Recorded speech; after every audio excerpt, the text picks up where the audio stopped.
You testified before Congress on the Wagner Group twice. Can you give us the highlight reel of Prigozhin's relationship with Vladimir Putin?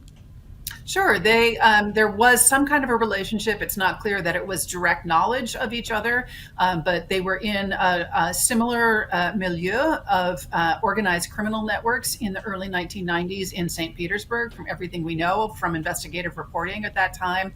And certainly at that time, when Putin was in the mayor's office in St. Petersburg, he had control over who could operate businesses in the city. And so the fact that Prigozhin set up first a grocery store, then a restaurant, series of restaurants in St. Petersburg while Putin was mayor, or not mayor, but worked for the mayor's office. And then after Putin moved to the Kremlin, Prigozhin got contract for the catering in the Kremlin, for the catering of the Moscow public school systems, for both the catering and cleaning of the Russian Defense Ministry and Russian military forces, and then became the contractor in the face of the Wagner Group. That all indicates that he was doing that as part of Putin's patronage system.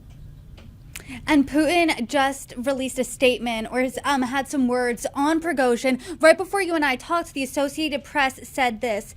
Putin reportedly said that Prigozhin was a man of difficult fate who, quote, made serious mistakes in life and was, quote, a talented man, a talented businessman. Should we make anything of this response? I think it's, again, a very measured response. Putin's not going to come out and say, I killed Prigozhin, but I think anybody watching knows that that's what happened. And so what should members of the Wagner Group be thinking right now? Well, I think what we all need to be watching is what happens to the Wagner Group members that are located in Belarus, and then those that are located in Syria, and those that are located in various places in Africa. At the moment, there are no organized Prigozhin Wagner Group forces in Russia per se, because they were moved off of Russian territory after the group in eastern Ukraine started that mutiny attempt in late June. So the ones in Belarus are the ones obviously closest to Russia, and therefore the ones that are of most concern to Putin, because they could theoretically cross the border without having any additional assistance. And so if I were that group in Belarus, I'd be watching very carefully, whether I'm going to be punished for what happened or what the future could hold. I think the ones in Syria, the evidence that we have is that immediately after the mutiny, they already were forced to either go home or to sign contracts, either directly with the Russian Defense Ministry or perhaps with another group that's somewhat similar to Wagner called Redoubt, that has been associated with the Russian oligarch Gennady Timchenko, who is in Syria.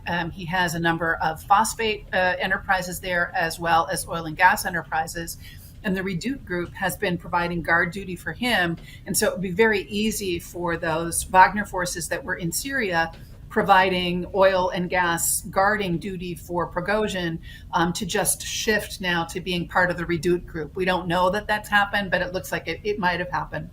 The ones in Africa, as far as we know, the Wagner Group forces are currently located in the Central African Republic, in Mali, in Sudan, and in Libya. And we don't know for sure what's going to happen to them. It's possible that a group like Redoubt will try to take them over. The difficulty is that Redoubt has no combat experience, as far as we know. They had a little bit of combat experience in Ukraine last year that didn't go well. So Redoubt would probably be not the best vehicle for those Wagner Group forces that have been engaged in combat in Africa to join. So it's possible that Wagner will just continue as it currently is, just without Prigozhin as its head, because there are regional commanders for Wagner in each of those countries.